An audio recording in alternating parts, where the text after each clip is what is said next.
Chapter 16 of Galactic Patrol by E. E. Smith. Chapter 16. As the pirate fled into space, Kinnison followed, matching his quarry in course and speed. He then cut in the automatic controller on his drive, the automatic recorder on his plate, and began to tune in his beam tracer, only to be brought up short by the realization that the spy ray's point would not stay in the pirate's control room without constant attention and manual adjustment. He had known that, too. Even the most precise of automatic controllers, driven by the most carefully stabilized electronic currents, are prone to slip 20 feet or so at even such close range as 10 million miles, especially in the bumpy ether near solar systems, and there was nothing to correct the slip. He had not thought of that before. The pilot always made those minor corrections as a matter of course. But now he was torn between two desires. He wanted to listen to the conversation that would ensue as soon as the pirate captain got into communication with his superior officers. And especially should Helmuth put in his beam, he very much wanted to trace it, and thus secure another line on the headquarters he was so anxious to locate. He now feared that he could not do both, a fear that soon was to prove well-grounded, and wished fervently that for a few minutes he could be two men, or at least a Valancian. They had eyes and hands and separate brain compartments enough, so that they could do half a dozen things at once and do each one well. He could not, but he could try. Maybe he should have brought one of the boys along at that. No, that would wreck everything later on. He would have to do the best he could. Communication was established, and the pirate captain began to make his report. By using one hand on the ray and the other on the tracer, Kinnison managed to get a partial line and to record scraps of the conversation. He missed, however, the essential part of the entire episode, that part in which the base commander turned the unsuccessful captain over to Helmuth himself. Therefore, Kinnison was surprised indeed at the disappearance of the beam he was so laboriously tracing, and to hear Helmuth conclude his castigation of the unlucky captain with, "Not entirely your fault. We will not punish you at all severely this time. Report to our base on Aldebaran 1. Turn your vessel over to base commander there, and do anything he tells you to do for 30 of the days of that planet." Frantically, Kinnison drew back his tracer and searched for Helmuth's beam. But before he could synchronize with it, the message of the pirate's high chief was finished, and his beam was gone. The Lensman sat back and thought. Aldebaran, practically next door to his own Solarian system, from which he had come so far. How had they possibly managed to keep concealed, or to re-establish, a base so close to Sol, through all the intensive searching that had been done? But they had. That was the important thing. Anyway, he knew where he was going, and that helped. One other thing he hadn't thought of, and one that might have spoiled everything, was the fact that he couldn't stay awake indefinitely to follow that ship. He had to sleep sometime, and while he was asleep his quarry was bound to escape. He of course had a CRX tracer, which would hold a ship without attention, as long as it was anywhere within even extreme range. And it would have been a simple enough matter to have had a photocell relay put in between the plate of the CRX and the automatic controls of the spacer and driver, but he had not asked for it. Well, luckily, he now knew where he was going, and the trip to Aldebaran would be long enough for him to build a dozen such controls. He had all the necessary parts and plenty of tools. It would give him something to do to break the monotony of the voyage. Therefore, following the pirate ship easily as it tore through space, Kinnison built his automatic chaser, as he called it. During each of the first 4 or 5 nights, he lost the vessel he was pursuing, but found it without any great difficulty upon awakening. Thereafter he held it continuously, improving day by day the performance of his apparatus until it could do almost anything except talk. After that he devoted his time to an intensive study of the general problem before him. His results were highly unsatisfactory, for in order to solve any problem one must have enough data to set it up, either in actual equations or in logical sequences, and Kinnison found that he did not have enough data. He had altogether too many unknowns and not enough knowns. The first specific problem was that of getting into the pirate base. Since the searchers of the patrol had not found it, That base must be very well hidden indeed. And hiding anything as large as a base on Aldebaran 1, as he remembered it, would be quite a feat in itself. He had been in that system only once, but, alone in his ship, and in deep space although he was, he blushed painfully as he remembered what had happened to him during that visit. He had chased a couple of dope runners to Aldebaran 2, and there he had encountered the most vividly, the most flawlessly, the most remarkably and intriguingly beautiful girl he had ever seen. He had seen beautiful girls and women, of course, before and in plenty. He had seen beauties, amateur and professional, social butterflies, dancers, actresses, models, and posturers, both in the flesh and in telenews plates. But he had never supposed that such an utterly ravishing creature as she was could exist outside of a finite dream. As a timidly innocent damsel in distress, she had been perfect, and if she had held that pose a little longer, Kinnison shuddered to think of what might have happened. But having known too many dope runners and too few patrolmen, she misjudged entirely, not only the cadet's sentiments, but also his reactions. For even as she came amorously into his arms, he had known that there was something screwy. Women like that did not play that kind of game for nothing. She must be mixed up with the two he had been chasing. He got away from her with only a couple of scratches, just in time to capture her confederates as they were making their escape. He had been afraid of beautiful women ever since. He'd like to see that Aldebaranian hellcat again, just once. He'd been just a kid then, but now...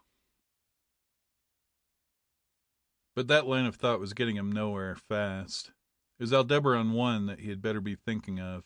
Barren, lifeless, desolate, airless, waterless, bare as his hand, covered with extinct volcanoes, cratered, jagged, and torn.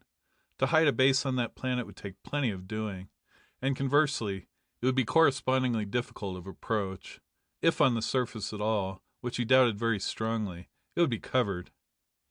In any event, all its approaches would be thoroughly screened and equipped with lookouts on the ultraviolet and on the infrared, as well as on the visible.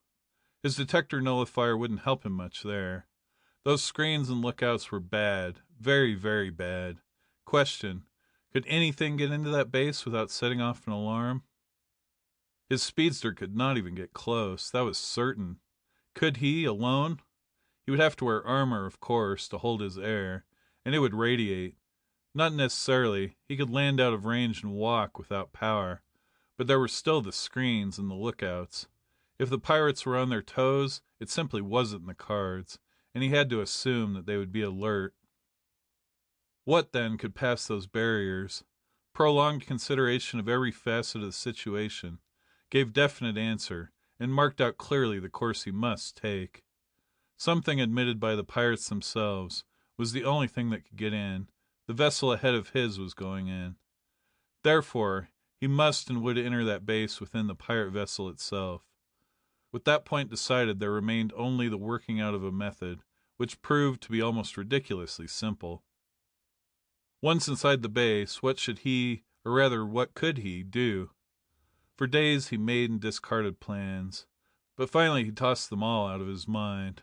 So much depended upon the location of the base, its personnel, its arrangement, and its routine, that he could develop not even the rough draft of a working plan.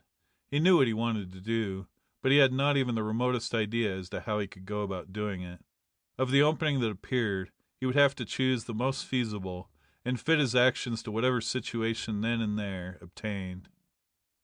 So deciding, he shot his spy ray toward the planet and studied it with care. It was indeed as he remembered it, or worse. Bleakly, hotly arid, it had no soil whatever, its entire surface being composed of igneous rock, lava, and pumice. Stupendous ranges of mountains crisscrossed and intersected each other at random, each range a succession of dead volcanic peaks and blown-off craters. Mountainside and rocky plain, crater wall and valley floor, alike and innumerably were pockmarked, with subcraters and with immensely yawning shell holes, as though the whole planet had been, throughout geologic ages, the target of an incessant cosmic bombardment. Over its surface and through its volume he drove his spy ray, finding nothing. He bored into its substance with his detectors and his tracers, with results completely negative. Of course, closer up, his electromagnetics would report iron, plenty of it, but that information would also be meaningless. Practically all planets had iron cores. As far as his instruments could tell, and he had given Aldebaran 1 a more thorough going over by far than any ordinary surveying ship would have given it, there was no base of any kind upon or within the planet. Yet he knew that a base was there. So what? So, maybe, Helmuth's base might be inside the galaxy after all, protected from detection in the same way, probably by solid miles of iron or of iron core.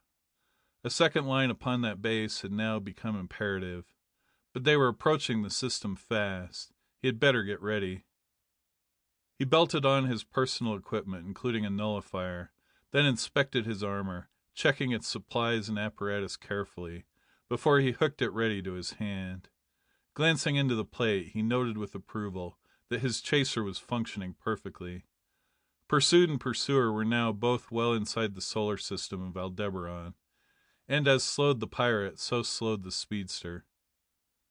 Finally, the leader went inert in preparation for his spiral. But Kinnison was no longer following.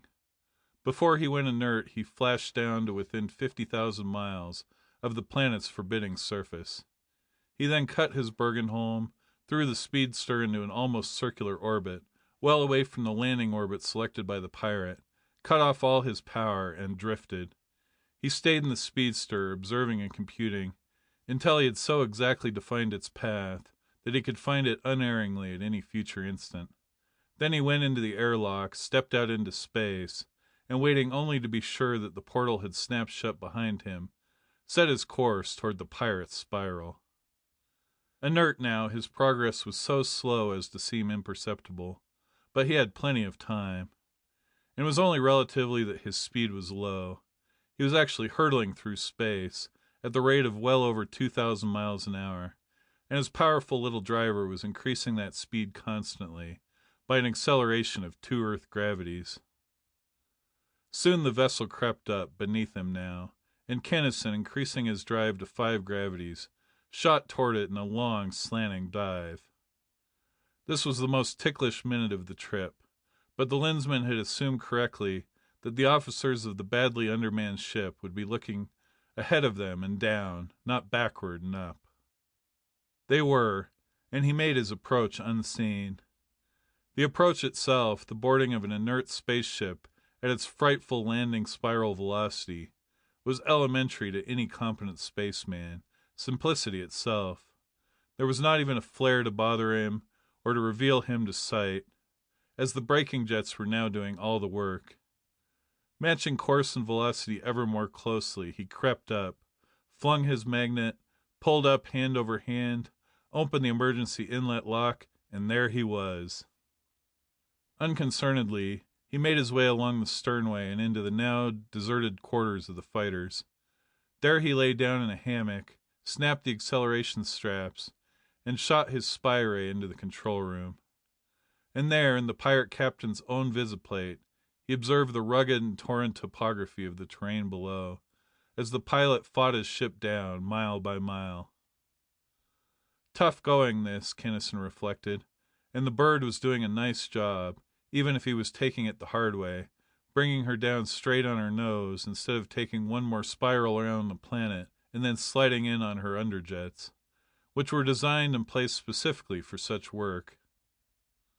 But taking it the hard way he was, and his vessel was bucking, kicking, bouncing, and spinning on the terrific blast from her braking jets. Down she came fast, and it was only after she was actually inside one of those stupendous craters, well below the level of its rim, that the pilot flattened her out and assumed normal landing position. They were still going too fast, Kinnison thought, but the pirate pilot knew what he was doing. 5 miles the vessel dropped, straight down that titanic shaft, before the bottom was reached. The shaft's wall was studded with windows. In front of the craft loomed the outer gate of a gigantic airlock. It opened, the ship was trundled inside, landing cradle and all, and the massive gate closed behind it. This was the pirate's base, and Kinnison was inside it. "Men, attention!" the pirate commander snapped then. This air is deadly poison, so put on your armor and be sure your tanks are full. They have rooms for us, having good air, but don't open your suits a crack until I tell you to. Assemble! All of you that are not here in this control room in 5 minutes will stay on board and take your own chances." Kinnison decided instantly to assemble with the crew. He could do nothing in the ship, and it would be inspected, of course. He had plenty of air, but space armor all looked alike, and his lens would warn him in time of any unfriendly or suspicious thought. He had better go. If they called a roll, but he would cross that bridge when he came to it. No roll was called. In fact, the captain paid no attention at all to his men. They could come along or not, just as they pleased. But since to stay in the ship meant death, every man was prompt. At the expiration of the 5 minutes, the captain strode away, followed by the crowd. Through a doorway, left turn, and the captain was met by a creature whose shape Kinnison could not make out. A pause, a straggling forward, then a right turn. Kinnison decided that he would not take that turn. He would stay here close to the shaft, where he could blast his way out if necessary, until he had studied the whole base thoroughly enough to map out a plan of campaign. He soon found an empty and apparently unused room, and assured himself that through its heavy, crystal-clear window he could indeed look out into the vastly cylindrical emptiness of the volcanic shaft. Then, with his spy ray, he watched the pirates as they were escorted to the quarters prepared for them. Those might have been rooms of state, but it looked to Kinnison very much as though his former shipmates were being jailed ignominiously, and he was glad that he had taken leave of them. Shooting his ray here and there throughout the structure, he finally found what he was looking for, the communicator room. That room was fairly well lighted, and at what he saw there his jaw dropped in sheerest amazement. He had expected to see men, since Aldebaran II, the only inhabited planet in the system, had been colonized from Tellus, and its people were as truly human and Caucasian as those of Chicago or of Paris. But these things, he had been around quite a bit, but he'd never seen nor heard of their like. They were wheels, really. When they went anywhere, they rolled. Heads where hubs ought to be. Eyes, arms, dozens of them, and very capable-looking hands. "Voganar!" A crisp thought flashed from one of the peculiar entities to another, impinging also upon Kinnison's lens. Some outsider is looking at me. Relieve me while I abate this intolerable nuisance. One of those creatures from Tellus? We will teach them very shortly that such intrusion is not to be borne for an instant. No, it is not one of them. The touch is similar, but the tone is entirely different.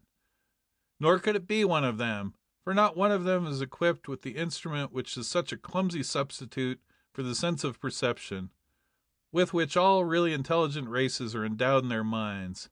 There, I will now begin to—" Kinnison snapped on his thought screen, but the damage had already been done. In the violated communications room, the angry observer went on. "Attune myself and trace the origin of that prying look. It has disappeared now, but its sender could not be distant, since our walls are shielded and screened. Ah, there is a blank space which I cannot penetrate, in the 7th room of the 4th corridor. In all probability it is one of our guests, hiding now behind a thought screen." Then his orders boomed out to a corps of guards. "Take him, and put him with the others." Kinnison had not heard the order, but he was ready for anything, and those who came to take him found that it was easier far to issue such orders than to carry them out. "Halt!" snapped the lensman, his lens carrying the crackling command deep into the wheelman's minds. "I do not wish to harm you, but come no closer." "You harm us?" came a cold, clear thought, and the creatures vanished. But not for long. They, or others like them, were back in moments, this time armed and armored for strife. Again Kinnison found that rays were useless. The armor of the foam-mounted generators as capable as his own, and although the air in the room soon became one intolerably glaring field of force, in which the very walls themselves began to crumble and to vaporize, neither he nor his attackers were harmed. Again, then, the lensman had recourse to his medieval weapon, sheathing his delameter and wading in with his axe. Although not a Van Buskirk, he was, for an Earthman, of unusual strength, skill, and speed, and to those opposing him he was a very Hercules. Therefore, as he struck and struck and struck again, the cell became a gorily, reeking slaughter pen, its every corner high-piled with the shattered corpses of the wheelmen, and its floor running with blood and slime. The last few of the attackers, unwilling to face longer the irresistible steel, wheeled away, and Kinnison thought flashingly of what he should do next. This trip was a bust so far. He couldn't do himself a bit of good here now, and he'd better buzz off while he was still in one piece. How? The door? No, he couldn't make it. He'd run out of time quick that way. Better take out the wall. That would give those wheelmen something else to think about, too, while he was doing his flit. Only a fraction of a second was taken up by these thoughts. Then Kinnison was at the wall. He set his delameter to minimum aperture and at maximum blast. To throw a cutting pencil against which no material substance could stand. Through the wall that pencil pierced, up, over, and around. But fast as the Lensman had acted, he was still too late. There came trundling into the room behind him, upon 4 low wheels, a truck, bearing a squat and monstrous mechanism. Kinnison whirled to face it. As he turned, the section of the wall upon which he'd been at work blew outward with a deafening crash. The ensuing rush of escaping atmosphere picked the Lensman up as though he'd been a straw, and hurled him out through the opening and into the shaft. In the meantime, the mechanism upon the truck had begun a staccato, grinding roar, and as it roared, Kinnison felt slugs ripping through his armor and tearing through his flesh, each as crushing, crunching, paralyzing a blow, as though it had been inflicted by Van Buskirk's space axe. This was the first time that Kinnison had ever been really badly wounded, and it made him sick. But sick and numb, senses reeling at the shock to his slug-torn body, his right hand flashed to the external controller of his neutralizer. For he was falling, inert. It was only 10 or 15 meters to the bottom as he remembered it.